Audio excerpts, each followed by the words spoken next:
बिस्मिल्लाहिर्रहमानिर्रहीम।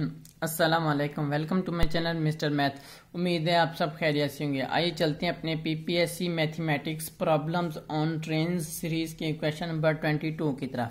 सबसे पहले हम क्वेश्चन समझते हैं, फिर चलते हैं इसके सोल्यूशन तरफ।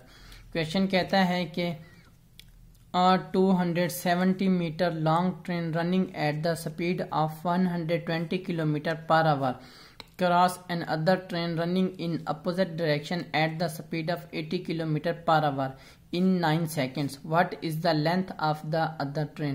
क्वेश्चन में हमें एक ट्रेन की लेंथ बताई गई जो 270 मीटर की लंबी है।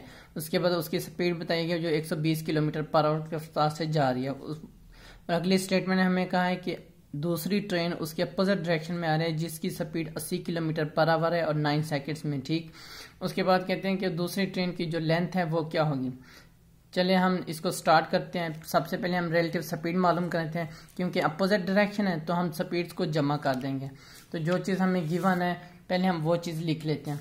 तो स्टार्ट करते हैं। यहाँ पे हमें स्पीड दी गई है, स्पीड इज इक्वल टू, हमें एक ट्रेन की स्पीड दी गई है 120 किलोमीटर पर आवर और दूसरी दी गई है 80 किलोमीटर पर आवर। ये रिलेटिव स्पीड निकालेंगे, ये दोनों को हम प्लस कर देंगे, इन दोनों किलोमीटर पर आवर में। ठीक, जब हम इन दोनों को प्लस करेंगे तो हमारे पास आ जाएगा 200 किलोमीटर पर आवर। ये हमारे पास स्पीड आ गया। अब उसके बाद हमें लेंथ दी गई है एक ट्रेन की, मैं उसको डी से डिनोट कर रहा हूँ, वो हमें 270 दी गई है फर्स्ट ट्रेन की मीटर। ठीक, और दूसरी ट्रेन की जो हमने है लेंथ मालूम करने, फॉर एग्जांपल मैं एक्स कह देता हूँ, तो इन दोनों की लेंथ को भी यानी कि हम जमा कर देते हैं। डी इज इक्वल टू मैं कह देता हूँ एक्स जमा 270 कर देता हूँ। ठीक, ये भी मीटर में। उसके बाद हमें टाइम दिया गया है, टाइम हमें कितना दिया गया, हमें दिया गया 9 सेकेंड का टाइम दिया गया है। अब हमने ये मालूम करना है दूसरी ट्रेन की लेंथ, ये वाली। तो चलें स्टार्ट करते हैं क्वेश्चन को। पहले हम क्या करते हैं, पहले हम ये करते हैं कि ये देखें ये टाइम सेकंड में है और जो हमारे पास डी है वो हमारे पास मीटर में है। ठीक, पहले हम यूनिट सेम कर लेते हैं, किलोमीटर को मीटर में कन्वर्ट करते हैं और आवर को सेकंड में।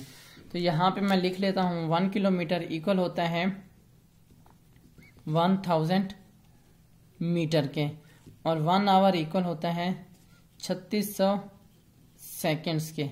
तो ये हम पुट कर देंगे स्पीड में, तो हमारे पास मीटर पर सेकंड में आंसर आ जाएगा। Speed is equal to 200 kilometre की जगह पे मैं लिख दूंगा 1000 मीटर और डिवाइड आवर की जगह पे मैं लिख दूंगा 3600 सेकेंड्स। तो ये 2 0 इस 0 से कैंसिल हो जाएगा, ये हो जाएगा 2000 by 36। Speed is equal to 2000 by 36 metre per second. ठीक, अब हमने फार्मूला लगा के डी मालूम कर लेना है। S is equal to D by T. हमने डी मालूम करना है तो टी उधर जाके मल्टीप्लाई हो जाएगा, यानी कि टी उधर गया है, एस मल्टीप्लाई टी हो जाएगा। अब हमारे पास D is equal to S कितना है 2000 डिवाइड 36 है और टी हमारे पास कितना है 9 सेकेंड्स।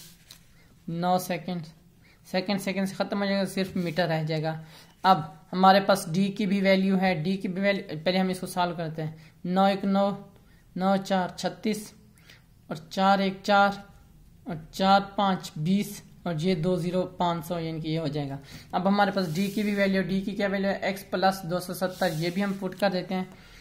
एक्स प्लस 270 ये इक्वल हो जाएगा कितना 500। 270 उधर जाके माइनस हो जाएगा, इक्वल के 500 माइनस 270, ये हमारे पास आंसर आ जाएगा 230 मीटर। जो दूसरी लेंथ की ट्रेन की लेंथ है वो 230 मीटर है। ये हमारा राइट आंसर है। मैंने अपने YouTube चैनल पर प्लेलिस्ट में, ये मेरे YouTube चैनल का नाम है मिस्टर मैथ। अब मिस्टर मैथ 153 लिखेंगे डायरेक्ट मेरा चैनल आ जाएगा। मैंने अपने चैनल पर प्लेलिस्ट बना कर रखी है जिसमें 2023, 22, 21 के मॉडल पेपर सॉल्व है और लिंक मैंने डिस्क्रिप्शन में दे दिया है। ये मेरे फेसबुक का पेज है, आप इसको भी फॉलो करें। ये मेरे इंस्टाग्राम की ID है। अगर आपको कोई भी इशू पेश आता है तो मुझे इंस्टा पर मैसेज कर सकते हैं। थैंक यू, अल्लाह हाफिज़। मिलते हैं एक और नेक्स्ट क्वेश्चन की तरफ।